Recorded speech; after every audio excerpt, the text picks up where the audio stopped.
Les populations de Dassazoumé ont désormais une grande connaissance des réalisations du gouvernement du président Patrice Talon dans la cité des 41 collines. Membres de gouvernement, députés, cadres techniques et autorités locales ont expliqué à ces participants massivement mobilisés les actions visibles du PAG dans la commune de Dassazoumé. Des réalisations qui rendent fiers le maire Oscar Digbenoundé. Dans les années 50, je suis né, l'eau était un problème. Le verre devenait séditaire. Dans quelques semaines, les communes, les collines seront pourvues en eau.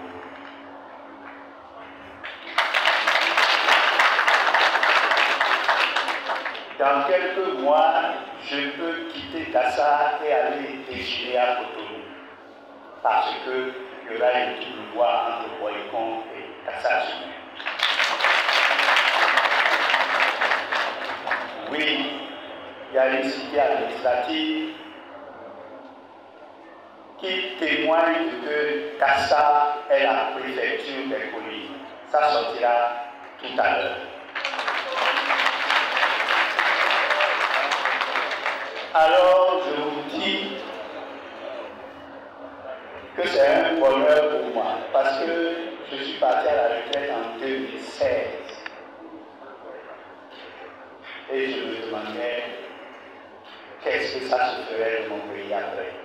Ce que je viens de dire témoigne que c'est l'aurore irrévocable d'un monde nouveau qui s'annonce. Monsieur le ministre d'État, voilà, c'est le mot que je voulais vous dire. Et dire que la population de Dassazoumé voudrait réitérer sa gratitude à l'endroit du président Talon et de son gouvernement pour cette initiative de proximité qui renforce les liens entre l'État et les citoyens. Dans la région des collines, le gouvernement a investi dans tous les secteurs de l'économie nationale. Les émissaires du gouvernement ont mis l'accent sur les réalisations qui ont des impacts directs sur le quotidien des communautés. En 3 ans, l'État a dépensé plus de 110 milliards pour soutenir les engrais au prix auquel on les vend maintenant. Et donc, moi, dans l'histoire du Bénin, ça ne s'est jamais passé.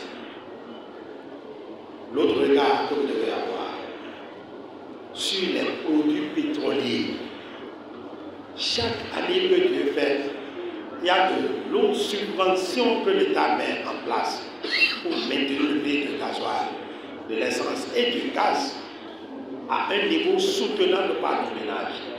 Là encore, si vous sortez les chiffres, c'est plus de 200 milliards en 4-5 ans pour tenir le coup. Mais venons du concret.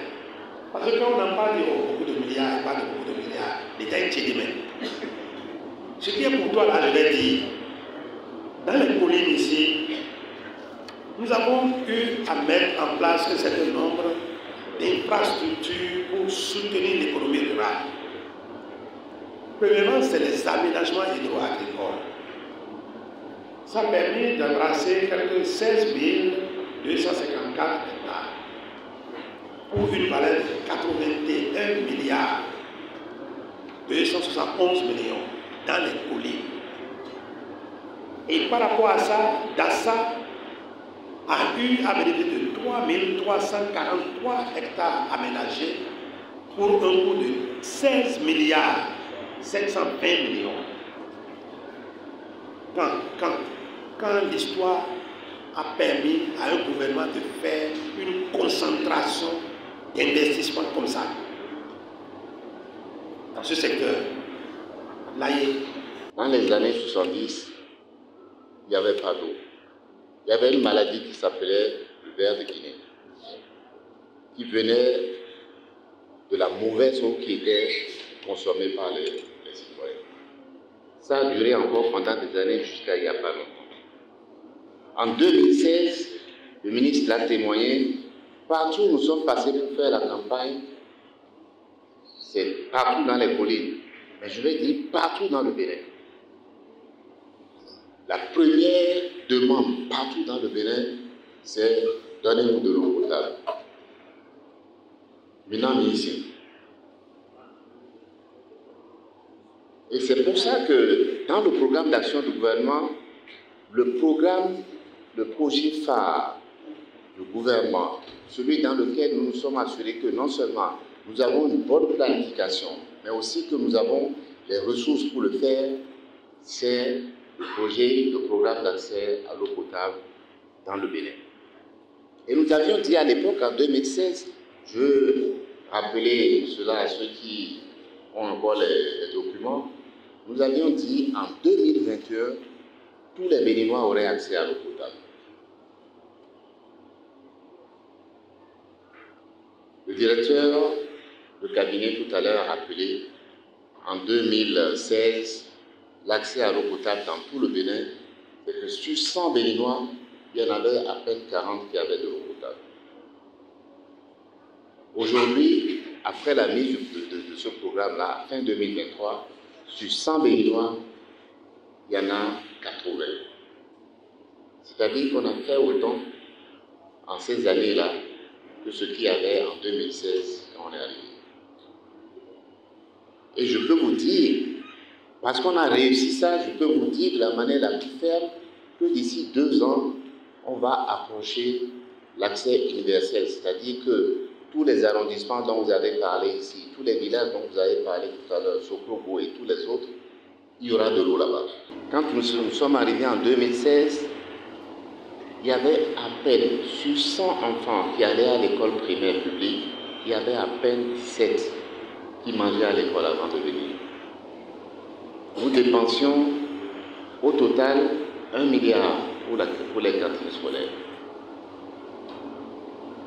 Aujourd'hui, sur 100 enfants qui vont à l'école, il y en a 75 qui mangent à l'école avant de venir.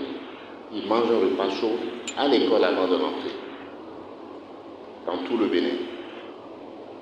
À Dassa-Zoumé ici, c'est pareil. Sur 228 écoles primaires, il y en a, je crois, 195 où il y a des cantines scolaires. Donc là, à peu près, 75% aussi. Et ça, c'est important parce que c'est sur les ressources du Bénin.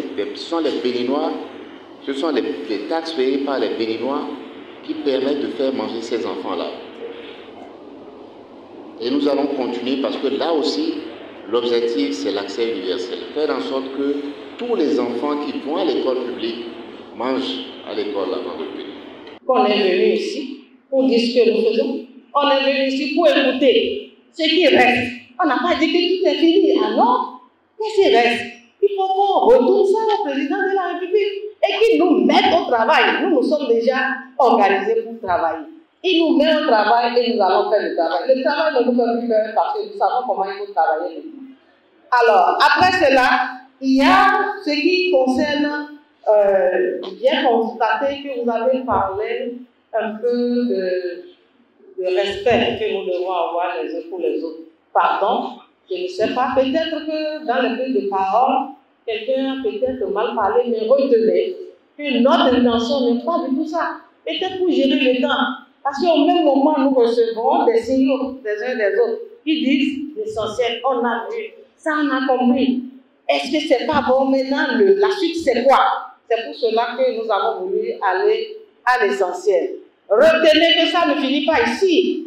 La personne qui a posé la question, il y a l'étape des arrondissements, bien entendu. Il y a cette suite. Nous finissons toutes les communes et nous tombons dans les arrondissements.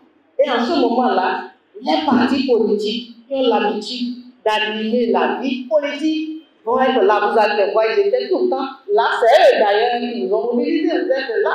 La mairie a mobilisé, les groupes socio-professionnels. Donc, nous allons continuer ce beau travail-là dans les autres arrondissements afin qu'aucun arrondissement ne soit effectivement égratigné. Ces explications des membres du gouvernement ont été renforcées par des cadres techniques qui ont apporté des précisions sur l'évolution des chantiers en cours d'achèvement. Les participants à cette rencontre de reddition de comptes ont salué les efforts fournis par le gouvernement. Ils souhaitent que le gouvernement multiplie ces genres d'exercices pour mieux informer la population.